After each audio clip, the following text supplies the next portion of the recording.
Nice. I love it. All right. Falco, the next big thing. What do you guys do? We basically support successful co-founders in deep tech and see ourselves as a technology co-founder for them, as a support in terms of marketing, as we can see here, but also business development, calculation, finance, hiring, whatever they need. So a startup studio, a venture builder, where do you sort of fit into that kind of spectrum? It's the eternal discussion. Some people call it a company builder, some people call it a startup studio, depending on what country you go into. You also get different terminology. But in the end, we build ventures from scratch and accelerate them all the way through the Series A. Any step in between we can start, but we can also start with the business idea and iterations. Okay. Do you guys provide them with support, funding, network? What is your offering to startups? All of the above. People, mentorship, money, whatever you need. And who funds all of this? How do you guys monetize yourselves? We have a couple of private individuals that put some money down in the beginning. Bankroll. Exactly, because as you may imagine, all the people that you need in order to do IoT, they cost money from the start. And it's also one of the USPs because we have them full-time on the team and they're specialists in the field. And something that if you start an IoT company specifically, you don't get early on. They cost a lot of money and they're not easy to convince if you're still a bit shaky startup. The opportunity cost, right? Yeah.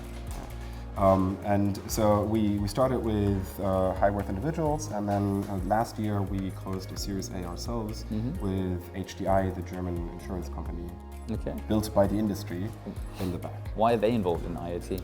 As some other companies in the space, in the insurance space, they've come to realize that as they have a data-driven business model, they need to see where data will come from in the future, and IoT devices are definitely a way to go. Okay. You seem obviously you know a hell of a lot about this industry and this field and this city. But what is IoT to you guys, and you know how is the practical application that you're seeing here in the Berlin ecosystem? Right.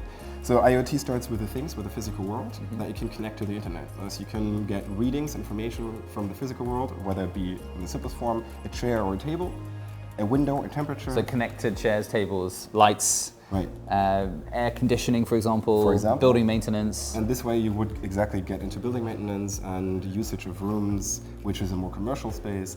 You can also, as you may have met, go into healthcare, talk to people in healthcare and optimize the processes in healthcare using physical data from the world. So for the layman or laywoman, IoT is connecting devices that have access to electricity, so they can effectively be digitized, brought online.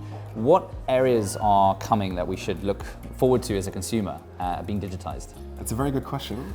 We don't often, or I don't often, should I say, deal in consumer IoT.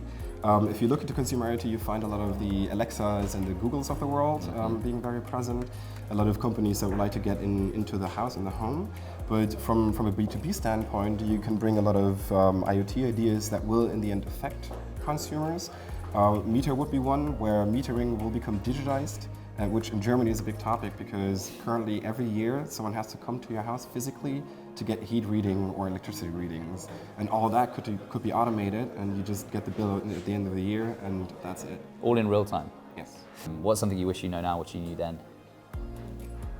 That's a good question. There are a lot of learnings. I think one of the learnings is don't wait.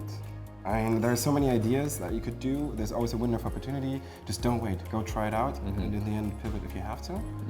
But I think pivoting is okay.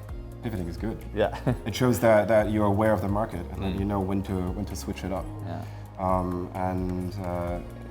These opportunities, especially in IoT and DLT, are popping up right now as we speak. So don't wait. What is the most underserved area of IoT right now? Where, what is this one area like you wished some entrepreneur would just walk in and, hey guys, I've got this idea. Finally, this person is here with this idea. Is that existing, or is it for them to tell you, hey, you're missing a massive area here? There are different areas that might come to fruition.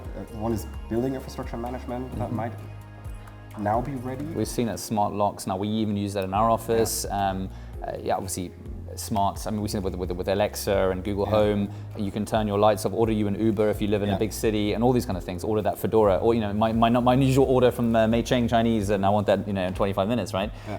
What's the next step? I mean, the next step after that. Yeah. What are we looking forward to? I know this is pretty on the spot a bit, but you seem so knowledgeable. I just want to extract it. I think all these technologies basically will converge in the near future. One app for all.